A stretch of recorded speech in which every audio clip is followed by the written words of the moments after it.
एक राधा नाम बोला, राधा। अब सामर्थ्य नहीं है उनकी कि एक नाम का हिसाब कर सके, क्योंकि महान वैष्णवाचार्य हैं वो भी। द्वादश वैष्णवों में महाभागवत में श्री धर्मराज जी भी आते हैं। वो प्रभु के नाम की महिमा को जानते हैं। एक बार तुम्हारे जीवन में यदि नाम लिख गया है, किसने बोला था या सुना था, तो दुर्गति शब्द तो खत्म हो गया तुम्हारे जीवन का।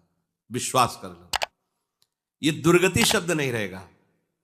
एक नाम, बस सबसे बड़ी बात है कि इस पर विश्वास की आवश्यकता है। बिन विश्वास भगति नहीं, ते बिन द्रवहि न राम। राम कृपा बिनु सपने जीवन लह विश्राम। एक बार,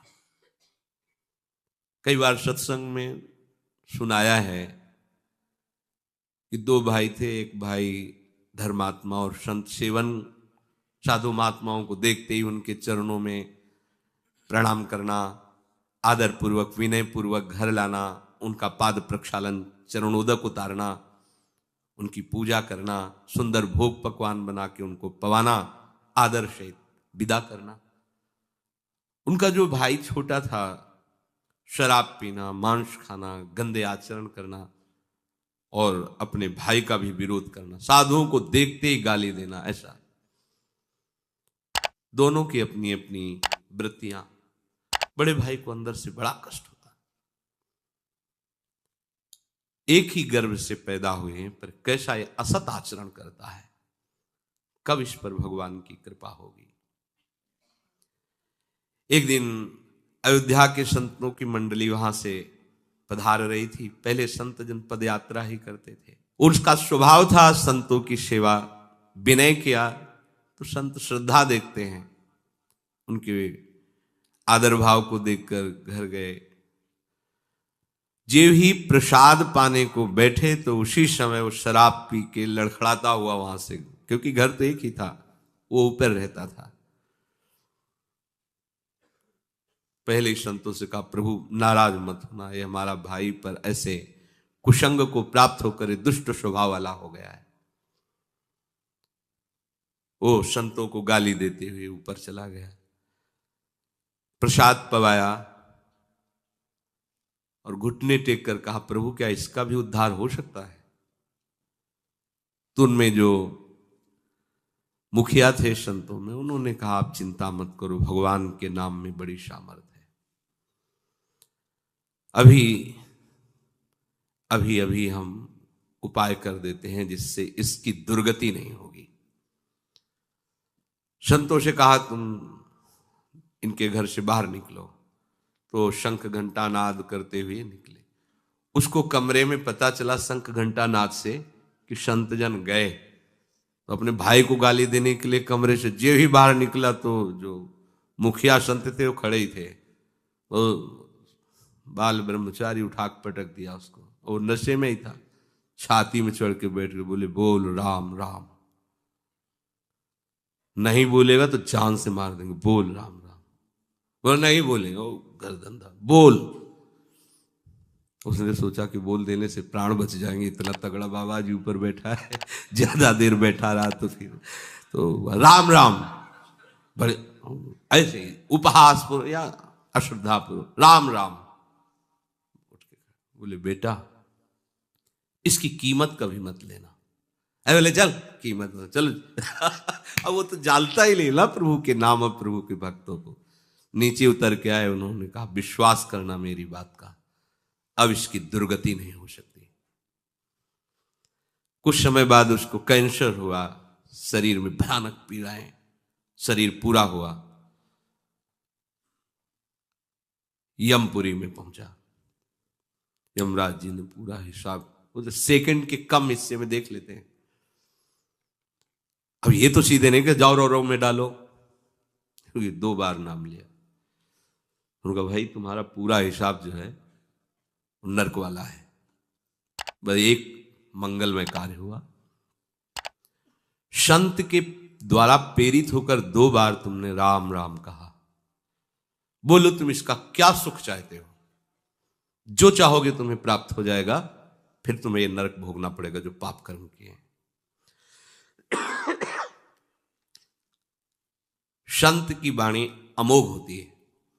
उस समय भी उसकी स्मृति में आया कि बेटा इसकी कभी कीमत मत लेना। ओ, बच गए, नहीं तो पहले हिसाब अगर मिलता तो हम समझ ही नहीं पाते। पहले तो हिसाब ना, तो मुझे पता तो होना चाहिए कि इसके बदले में क्या दे सकते हैं आप, नाम के बदले में आप हमें क्या दे सकते हैं। भाई कीमत तो हमें पता हो तब हम हाँ बोले। हमें पता ही नहीं इसकी कीमत क्या है, इसका सुख क्या है। हाँ, पर इसकी कीमत हम तो नहीं बता सकते हैं। त्रिभुवनपति देवराज इंद्र हैं। ध्यान किया देवराज इंद्र तत्काल आए। कैसे धर्मराज जी, बोले समस्या है, ये पापी है, पूरे जीवन अत्याचार दुराचार करता रहा, संत से प्रेरित होकर 2 बार राम राम बोला।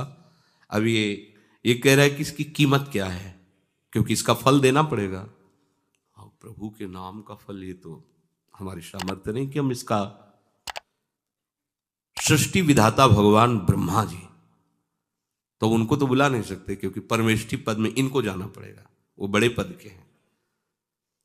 धर्मराज जी, देवराज जी ब्रह्मलोक पहुंचे। बीच की बात की, जब कहा उनसे कि जीवात्मा से चलो साथ, कहां? बोले हम लोग तो निर्णय नहीं कर पा रहे, ब्रह्मा जी करेंगे। तो बोला ऐसे थोड़ी जाएंगे, वो बहुत चतुर था। बोला पालकी लाओ, उस पर बैठ के जाएंगे। उसकी पालकी में एक तरफ देवराज इंद्र, एक तरफ धर्मराज। बोले जितने तुम्हारे भयावने दूत है ना, ये हमारे सामने भी नहीं आने चाहिए। शासन कर रहा है, 2 बार नाम सब। ब्रह्मा जी ने कहा कौन सी लीला हो रही भाई, कौन सा महाभागवत आ रहा है इतने सम्मान से? बोले प्रभु महाभागवत नहीं, महापापी है, 2 बार ये संत के कहने से राम राम बोला है। आप पितामह हैं, संपूर्ण सृष्टि के विधाता हैं, क्या फल इसको दिया जाए? क्योंकि सारे फलों का लेखा जोखा आपके हाथ में प्रभु, इसको 2 बार राम राम कहने का क्या फल? दाढ़ी खुजलाने लगे ब्रह्मा जी की। क्या भगवान का नाम है, होश में, ऐसे थोड़ी फाइनल में बोल सकते हो आप, होश में प्रमाणित। तो उन्होंने कहा देखो हम तो सृष्टि रचना और इसमें सब लगे रहते हैं, महादेव जी ध्यानस्थ रहते हैं नाम में, वो नाम की महिमा जानते हैं, उनके पास चलते हैं। ब्रह्मा जी, देवराज इंद्र, धर्मराज, वहां भगवान शिव परम वैष्णवाचार्य महान आइए कैसे आगमन हुआ कैलाश में? प्रभु समस्या है ऐसा ऐसा।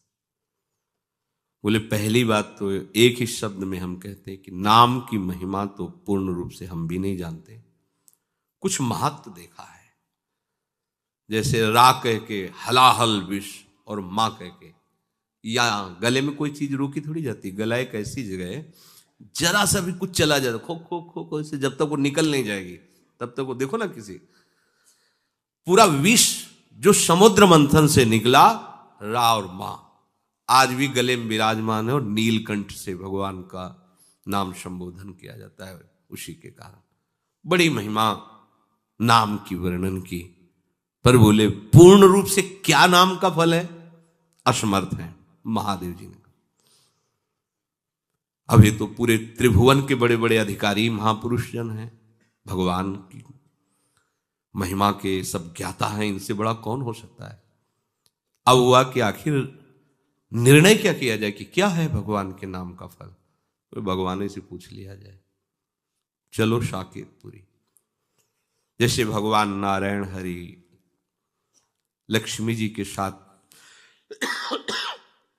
वैकुंठ में विहार करते हैं अपने दिव्य पार्षदों के साथ, ऐसे ही भगवान रघुनाथ जी सिया जी के साथ अपने परिकर के साथ साकेत बिहारी हैं। देखो इस पापात्मा जीव को वहां किनके साथ जा रहा है? ब्रह्मा जी, महादेव, देवराज इंद्र, धर्मराज, अखिल लोक चूड़ामणि भगवान सिंहासन पर विराजमान हैं। वाम भाग में सियाजू विराजमान हैं, चरणों को सहलाते हुए महावीर, महाबली, परम ज्ञानी हनुमान जी महाराज, और पूरा सब। प्रभु मुस्कुराए, कैसे कैसे ये सब भगवत स्वरूपों का कैसे आगमन हुआ?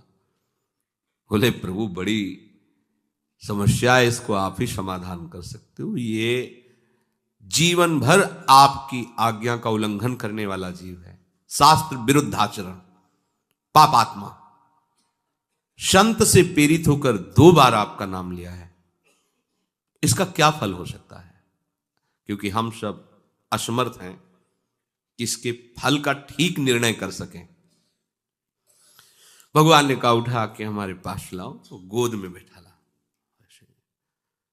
दुलार करते हुए कहा कि कोई कितना भी बड़ा तपस्वी या साधन संपन्न हो, ऐसी स्थिति को नहीं प्राप्त होता, वो अपनी गति को प्राप्त होता है।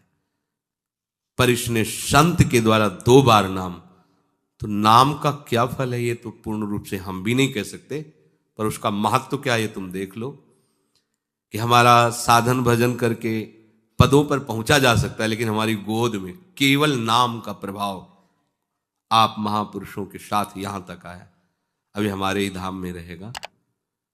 इसके बाद नाम की क्या कीमत है, क्या महिमा है, ये तो हम भी नहीं कह सकते। कहां कहां लगी नाम बड़ाई, और राम न सके नाम। ये पक्का है, आपने जो भगवान नाम लेना शुरू किया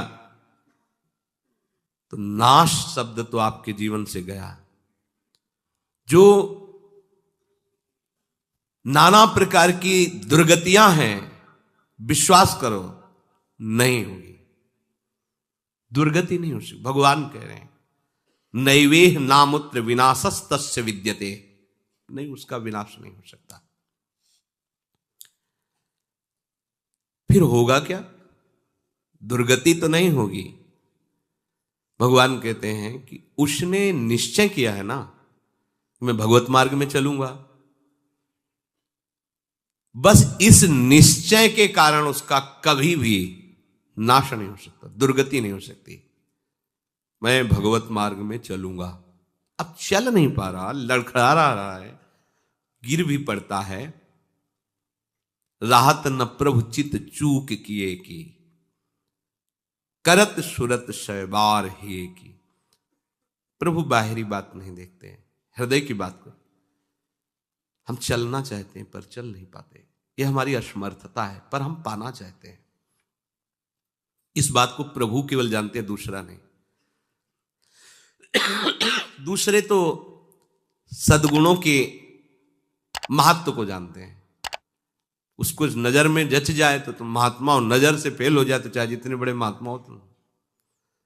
प्रभु आंतरिक विषय को देखते। ये मेरे मार्ग में चलना चाहता है, पूर्वाभ्यासवश मेरी माया की प्रबलतावश ये आगे नहीं बढ़ पा रहा है, नाश नहीं होगा, पतन शब्द नहीं उसके जीवन में होगा, न में भक्ता प्रणश्यति।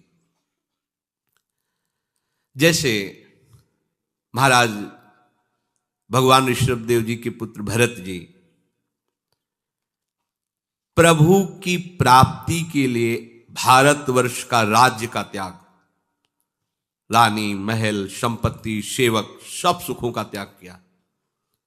गंडकी नदी, जहां शालिग्राम भगवान जिस नदी में प्रकट होते हैं, उस नदी के किनारे एकांतवास करते हुए अपने चित्त को प्रभु के चरणारविंद में, उनके नाम में, उनकी सेवा में लगाने लगे।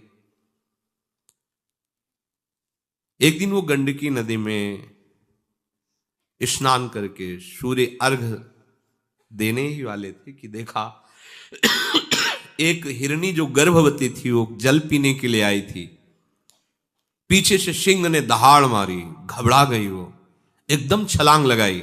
गर्भवती होने के कारण वो जो गर्भस्थ शिशु था योनि द्वार से जल के प्रवाह में गिर गया और वो आगे गिर करके मर गई। ये भरत जी ने देखा, वो तो मर गई जो माँ थी, और अभी नवजात शिशु है तो मर जाएगा जल में। दौड़े और उसको गोद में उठाया। वैसे ही सुंदर होता है हिरण का शौल। अब लाए और उसको दुलार करने लगे। 2-3 दिन में वो जैसे चलने लगा। अब पूरी दृष्टि उस पर, कहीं कोई भेड़िया न खा जाए, कहीं कोई सिंह न खा जाए। नहीं नहीं, ये मेरी शरण में है, इसका कोई नहीं है। अब उसको गोद में ले हुए कुमल कुमल घास लेके उसको पवाते हैं। ये कोई गलत कार्य नहीं किया इन्होंने, ऐसा ही करना चाहिए। कोई भी भक्त हृदय धर्मात्मा वो ऐसा कैसे देख सकता है कि वो जीव मर रहा है और हम उसे जाने दें? जहां तक हो सके हमें प्रयास करना है उसके दुख दूर को, उसको बचाने का, उसको सुख देने का, पर बराबर नहीं, उस पर आसक्त नहीं हो जाना। इसलिए सेवा करनी है पर ममता नहीं, निर्ममो निरहंकारा, अहंकार नहीं कि मेरे द्वारा इसका भरण पोषण होता है। सेवा करनी पर उससे ममता नहीं रखनी, ये परमार्थ के साधन की कसौटी है। सेवा करनी पर ममता नहीं रखनी, गलत हो गया यहां। सेवा की और ममता कर ली। अब वो बड़ा हो गया था, वो अपने झुंड में चला जाए जैसा, उससे निरपेक्ष होना चाहिए था। उसका जीवन क्या है प्रभु जाने। 2-4-10 दिन उसको संभाल दिया और छोड़ दिया, पर ऐसा नहीं हुआ, आसक्त हो गए। अगर वो आंख मूंद के ध्यान भी करना चाहते तो हिरन ही ध्यान में आता है, ऐसे खोल के देख लेते हैं कि कहीं उसको कोई जीव खा ना जाए। कभी कभी वो ध्यान में है, छोटे छोटे सींगों से ऐसे उनको बड़ा सुख मिलता। पुत्र परिवार का जिस लक्ष्य की प्राप्ति के लिए त्याग किया, उसी लक्ष्य में ये बाधा खड़ी हो गई और वो समझ नहीं पा रहे। कभी गले में उसको ऐसे बैठाल के जैसे अपने बच्चों के साथ दुला, ऐसे वन में अब सारा का सारा समय उसी हिरन के साथ। बड़ा वियोग वर्णन है उसमें जब वो चला गया। अंतिम समय उसी हिरन में आसक्त होते हैं। छूट गया, देखो मार्ग छूट गया, एकदम भजन छूट गया। भागवत में लिखा है जिस भजन के लिए उन्होंने सब का त्याग किया, उसी भजन का त्याग कर दिया। एक क्षण भी भजन नहीं कर रहे, बस उसी हिरन के बच्चे के साथ। अंतिम समय में उसी हिरन का ध्यान करते हुए उनका प्राण छूटा। अब क्या होना चाहिए था? दुर्गति होनी चाहिए थी? नहीं, ऐसा नहीं हुआ। जब हिरन बने तो पूर्ण ज्ञान प्रकाश में है। ओह, मेरी दुर्गति अर्थात उस उत्तम मानव देह से जो भगवत प्राप्ति की साधना कर रहे थे, उसमें विक्षेप और मैं हिरन के शरीर में आ गया। अब नहीं, जिस दोष के कारण हमारा ये पतन हुआ, अब नहीं। अपनी मां को छोड़ दिया, बच्चा हिरन वही गंडकी नदी के पास है। हरी घास नहीं खाते, कहीं ममता ना हो जाए, बड़े सावधान। अपने शरीर को उसी गंडकी नदी में खड़े करके जो पूर्व में मंत्र जप रहे हैं, वही मंत्र जप रहे हिरन के शरीर में, वैसी साधना प्रारंभ। क्या पतन हुआ? भगवान के आश्रित परमार्थ में चलने वाला पथिक कभी भी पतित नहीं होता। जो बड़े बड़े परमहंसों की स्थिति होती है, हिरन की स्थिति है। गंडकी नदी में शरीर को खड़ा किए, मंत्राकार वृत्ति, हरी घास भी नहीं, सूखे तृण पत्ते खाते हैं जिससे राग ना हो जाए। शरीर छूटा, अगला जन्म ब्रह्म ऋषि के रूप में हुआ, कोई साधना नहीं करनी पड़ी। ब्रह्मबोध संपन्न महापुरुष, ज्ञान की ऊंची भूमिका में स्थित जड़ भरत के रूप में। भजन का क्रम नहीं नष्ट हुआ, साधना नहीं रुकी। ये मार्ग ऐसा नहीं 100 बार बोला है तो अब 101 बार शुरू होगा, 99 नहीं होगा। जितनी स्थिति में आप पहुंचेंगे उस स्थिति से कभी पतन नहीं हो सकता। सुरक्षित बैंक है ये भागवती, और ये आपके पास है। बताया दो नाम बोले थे, हिल गया पूरा सिस्टम ब्रह्मा का, निर्णय नहीं कर पाए। और आप अब इसमें सावधानी ये रखनी है कि हमारी बुद्धि कहीं नकारात्मक सोच में ना जाए। 2 नाम से काम चल जाएगा तो शाम के बोल देंगे राधा राधा, दिन भर दुराचार करेंगे। ऐसा नहीं। जिस नाम की इतनी महिमा है, हम उस नाम को कभी छोड़ेंगे ही नहीं। हम ऐसे मार्गों का क्यों चयन करेंगे जिसमें हमें आनंद की अनुभूति ना हो? हम लोग क्या है कि अपने मन बुद्धि को नकारात्मक सोच में ले जाते हैं, प्रतिकूल ले जाते हैं कि जब इतनी महिमा, एक बार ये पाठ कर लेंगे, एक बार ये नाम ले लेंगे और खूब खुला जो मनावे सो पापाचरण करो, क्योंकि भगवान कहते हैं अहम तो आम सर्व पापेभ्यो मोक्षयिष्यामि मा शुचा, मैं तुम्हें पवित्र कर दूंगा।